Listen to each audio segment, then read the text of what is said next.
여러분 안녕하셨습니까? 양영태 TV의 양영태입니다. 이거는 뉴스라기보다 우리 중국의 요즘 중국 때문에 아주 골치가 아픕니다.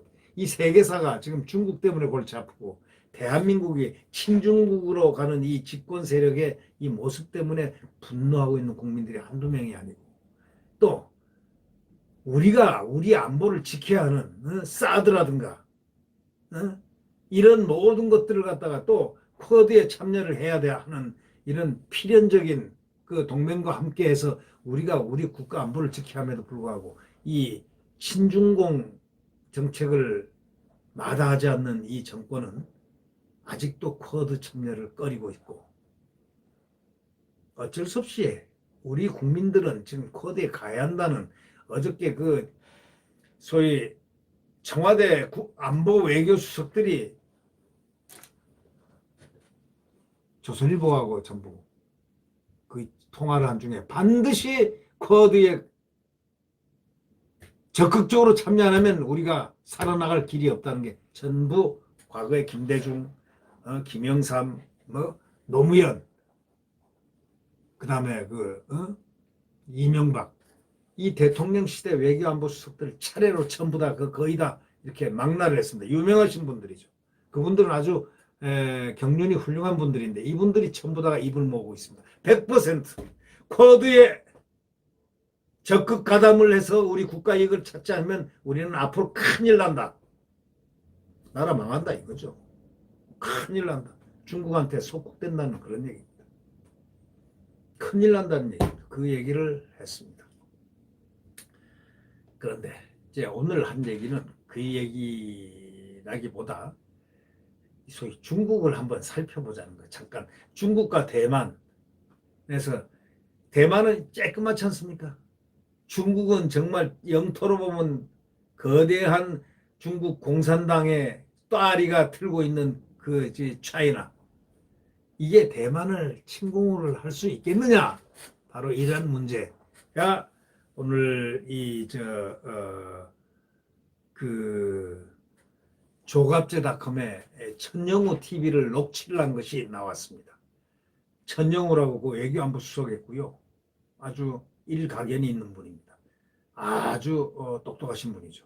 이분이 중국이 정군의 절반인 100만 명을 동원해도 대만의 200만 현역과 예비군을 제압하고 대만 영토를 점령하기는 어렵다. 정군의 절반인 100만 명을 동원해도 대만의 200만 현역 예비군을 제압하고 대만 영토를 점령하기는 어렵다. 이렇게 단언을 했습니다. 그러나 모든 전쟁은 오산과 오판으로 일어나니까 그건 모른다. 이런 얘기죠. 그러니까 중국이 과연 대만을 침공할 것이냐. 이제 이건 천영우 외교안보 수석을 했던 분이, 과거에 했던 분이 TV에서 녹취한 그런 그 글을 지금 그걸 중심으로 지금 얘기하는 겁니다. 이건 저의 견해가 아닙니다. 전문가의 견해입니다. 중국이 과연 대만을 침공할 수 있을까? 이게 요즘 안보 전문가들 사이에서 화두가 되고 있다는 겁니다. 중국의 대만 침공은 동아시아 전략 지형과 미국, 중국과의 관계, 그리고 중국과 주변 국가의 관계에 대해서 엄청난 영향을 끼칠 소위 게임 체인저다 이거예요. 게임을 바꿀 수 있는 무서운 지금 이 하나의 테이마다 이런 얘기입니다. 그런 점에서 볼 때 중국이 대만을 침공할 수 있을까? 그리고 실제 침공하면 무슨 일이 벌어질까? 이거를 갖다가 지금 이 외교 안보를 하는 전문가들이 지금 최대의 관심사입니다. 이 중국은 항상 대한민국을 아주 무시하고 살아온 그런 나라입니다. 우리에게 항상 데미지, 해악을 끼쳐준 나라가 중국입니다. 일본보다 더 해악을 끼친 나라가 중국입니다. 그런데 이 정권은 끄떡하면 일본을 갖다가 죽창가 부르고 난리를 나고 있죠. 조국이고 뭐고 반일 하면서 그 이념적 노래를 불러대고 하고 있지만, 일본보다 중국이 우리 대한민국을 역사적으로 노략질을 한 그 장본인 아주 안 좋은 대한민국과 소위 맞지 않은 나라 중에 하나입니다. 이 중국은 하나의 중국 원칙에 따라서 대만을 지방정부로 지금 취급하고 있는데, 대만의 차이잉원 총통과 집권 민진당은 대만 독립을 지금 추구하고 있습니다. 특히 재작년 홍콩 보안법 제정에 반대하는 홍콩 주민들을 중국이 무자비하게 탄압을 한 모습을 보고 대만인들은 중국인이 내세우는 일국 양제의 허구성을 알게 됐다. 이 중국이 거짓말을 했구나. 말은 자치해가지고 홍콩을 해놓고 저렇게 탄압하고 밀어버렸다. 이걸 보면서 대만은 아주 결기에 차 있습니다. 중국과의 통일은 홍콩과 같은 운명이 된다는 것을 피부로 이제 느낄 수 있게 돼서 더욱 차이잉원 총통이 작년 1월 역대 최고 득표로 재선에 성공했습니다.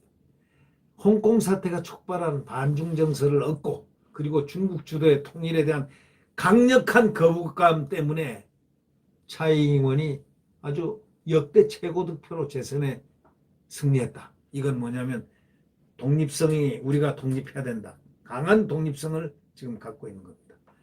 중국으로서는 홍콩에 대한 통제를 강화하려다가 대만의 분리 독립 동력을 키우는 아주 우를 범한 셈이죠. 이에 대해서 시진핑은 기회 있을 때마다 대만의 독립을 절대로 용납하지 않겠다 하고 외쳐댑니다. 협박을 하죠. 단호한 태도로 보이고 있죠. 대만과의 통일을 위해서라면 무력 사용도 불사한다 하는 이런 결의까지도 하고 있습니다. 최근에는 중국이 대만 주변 상공에 수시로 군용기를 갖다 출격시켜서 무력 시위를 하고 있습니다. 대만을 겁박하고 있습니다. 시진핑이 대만 문제에 과도하게 집착하는 모습을 보고 시진핑의 3기 임기가 끝나기 전, 즉 6년 내에 실제로 대만 침공을 감행할 가능성을 점치는 전문가들도 없잖아 있다는 겁니다.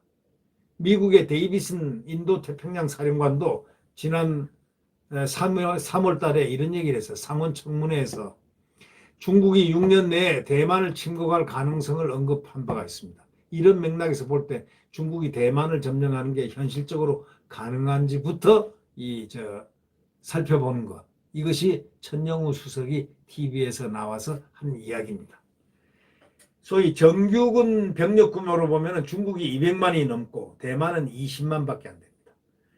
얼핏 보면 대만이 도저히 중국 상대가 될 수 없을 것 같이 보이지만, 그런데 근본적인 문제는 중국은 지켜야 할 영토가 넓습니다. 예를 들면 한번 보십시오. 이 중국이라는 나라가 이렇게 있으면 이쪽 싹 돌아가면서 14나라가 전부 국경을 접하고 있습니다. 그리고 대만을 침공하는데도 군사력의 3분의 1도 투입하기 어려운 이 넓은 땅에 있으니까 투입하기 어렵습니다. 현실적으로. 또 중국이 대만 총체적으로 숫자는 많아도 땅이 워낙 넓기 때문에 부분을 다 막아야 하는데 위구르족도 막고 너희도 막고 어디도 막아야 되기 때문에 결국은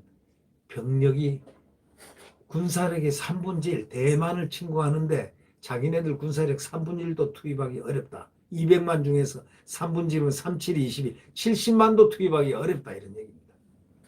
그럴 때 다른 데 비면 다른 나라에서 가만히 있겠습니까? 또 중국이 대만을 침공하려고 하면은 대규모 병력이 있어야 되고 장비가 있어야 되고 그걸 바다로 건너가지고 수송을 해야 하기 때문에 이거 보통 간단한 일이 아니라는 거죠.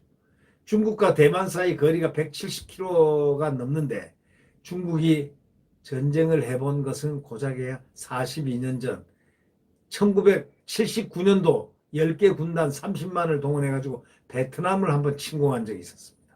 그러다가 고작 베트남군 2개 사단, 그러니까 2만여 명에 참패당해가지고 혼비백산한 게 바로 중국입니다. 베트남은 그래서 지금도 중국을 우습게 보고 있습니다. 속으로. 중국을 같이 접경했지만 우습게 보고 있다는 겁니다. 2개 사단한테 10개 군단이 그냥 그냥 참패를 당했습니다. 군단 30만이 2개 사단 2만여 명에 참패를 당해서 혼비백성 달라 빼버렸잖아요.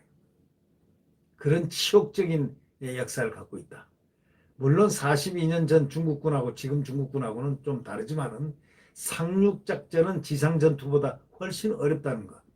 상륙작전을 벌이려면 방어하는 병력의 최소 3배 이상 필요하다는 그런 얘기 아닙니까? 노르망디 상륙작전에서도 방어하는 독일군은 5만 명에 불과했는데도 세계에서 제휴권을 장악한 미국과 영국이 D-Day에만 15만 6천 명을 투입한 겁니다.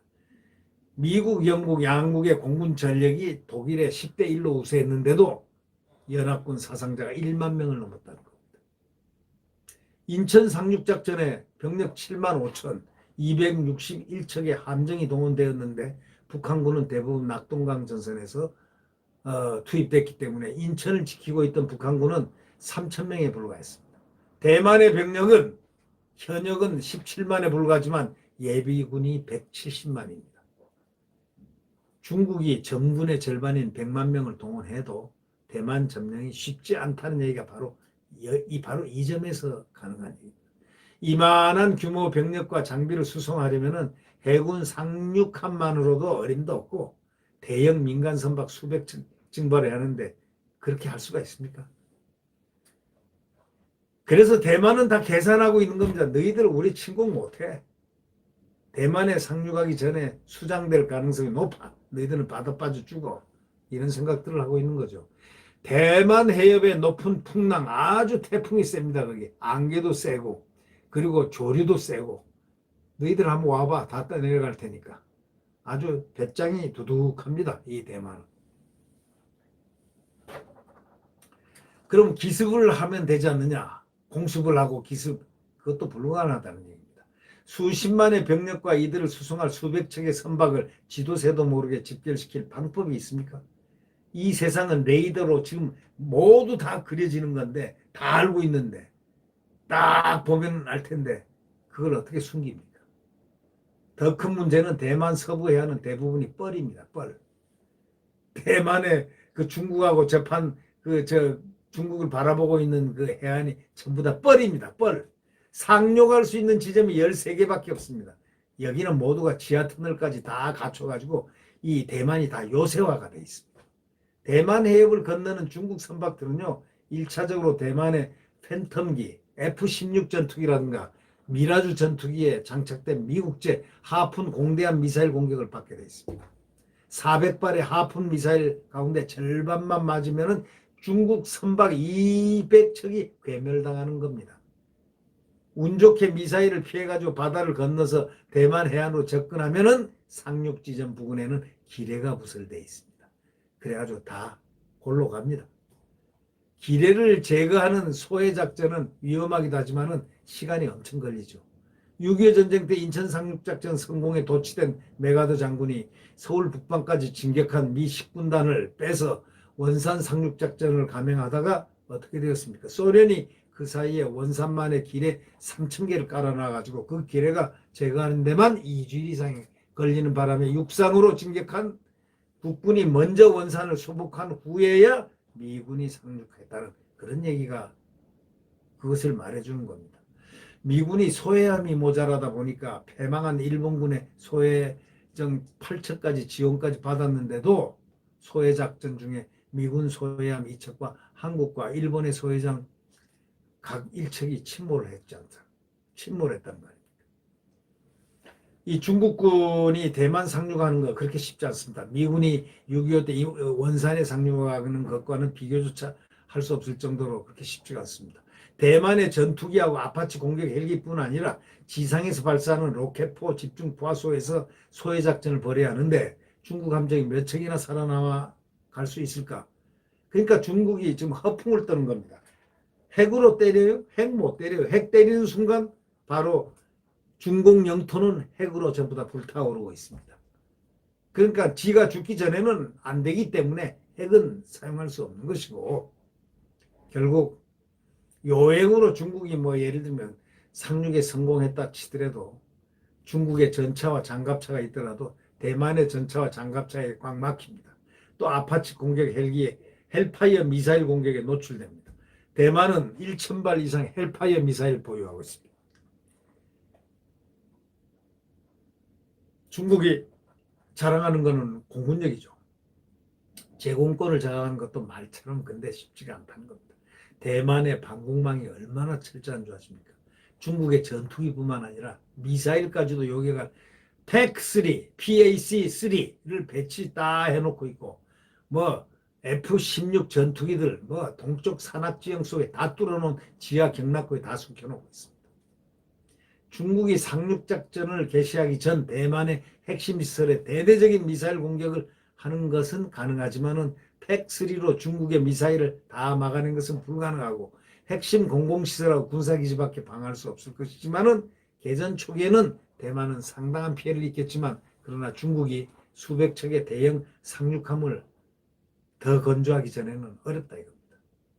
그리고 총동원해도 바다를 건너가지고 대만의 200만 현역과 예비군을 제압하려면 몇 배의 힘이 더 있어야 되는데 대만 영토가 점령이 되겠습니까? 그런데 이제 중요한 게 지금 반도체 얘기입니다. 대만의 군사력과 지형보다 더 무서운 비대칭 무기가 반도체인데 대만의 TSMC사가 세계 최대의 반도체 파운드리 회사입니다. 중국이 대만 반도체를 공급받지 못하면요. 중국 IT 산업 하루아침에 싹 문 닫아야 됩니다. 이 중국이 대만을 점령해서 TSMC 공장을 모두 접수하면 되지 않겠냐 이렇게 하는데 대만 점령하는데 6개월 이상 걸리면은 그 사이에 반도체를 사용하는 중국의 첨단 산업은 다 망합니다. 결국 중국이 대만을 점령하더라도 대만이 그 이전의 기술 인력을 해외로 다 빼돌려 버리면 공장 끝, 상황 끝입니다. 그러니까 결국 이런 생각을 합니다. 이제 시진핑이가 이런 위험을 무릅쓰고 대만을 침공할 수 있겠느냐. 냉철하게 계산해 보면 베트남 침공 때보다 더 무서운 게 바로 대만 침공이라는 겁니다. 실패할 경우에는 그 망신, 수모 견딜 수가 없죠. 중국은 완전히 배따라기 국가가 되죠. 시진핑이 노리는 것은 대만이 독립선언을 못하게 겁이나 콱콱 주고 내년 당대에서 당 총석임기 3기 연임의 정당성을 확보하면 된다는 정치 마케팅에 있다는 바로 그것이라는 겁니다. 별 볼 일 없다는 겁니다. 그러나 모르죠. 이 오판을 할 수 있다면 어쩔 수 없지만 말이죠. 시진핑이가 중국의 군사력을 과신한 대만을 쉽게 정복할 수 있다고 어쩔 수 없는 일이지만 이런 오판이 실제 침공으로 이어질 수는 있겠지만 그러나 침공은 하되 망할 것이다. 막 이런 결론이 나옵니다. 침공은 할 수 있겠죠. 먼저 선수는 쳐서. 그러나 망하기는 중국이 망할 것이다. 이런 얘기가 나오고 있죠. 그래서 대만은 함부로 건드리지 못한다. 이런 결론으로 도달할 수 있겠습니다. 자, 중국은 중국은 종이호랑입니다. 근데 이 종이호랑이를 좋아하는 분들이 꽤나 있는 것 같은데 그거 그렇게 무서워하지 마십시오. 네. 네, 구독 버튼과 엄지를 눌러주시면 감사하겠습니다. 오늘은 토요일입니다. 대한민국 잘 지켜내야 됩니다. 그러기 위해서는 야권 단일화, 기어코 야권 단일화를 시켜서 지금 야권에는 지금 대선 주자들이 훌륭한 주자들이 꽤 많습니다. 점점 늘어나고 있습니다. 이 모두가 같이 경선에 투영해서 한 사람을 만들어내서 결국은 대한민국을 건설하는, 재건하는 지난 4년 동안 피폐해진 대한민국을 재건하는 정말 멋들어진 대한민국 자유민주주의와 시장경제가 활성되고 또 성장되고 또 우리의 국가 안보가 굳건한 한미동맹에서 잘 지켜지고 강해지는 강국 대한민국 그것이 우리가 바라는 바로 내년 선거 정권 교체입니다. 대한민국의 태양은 내일 다시 떠오릅니다. 네, 여러분 안녕히 계십시오.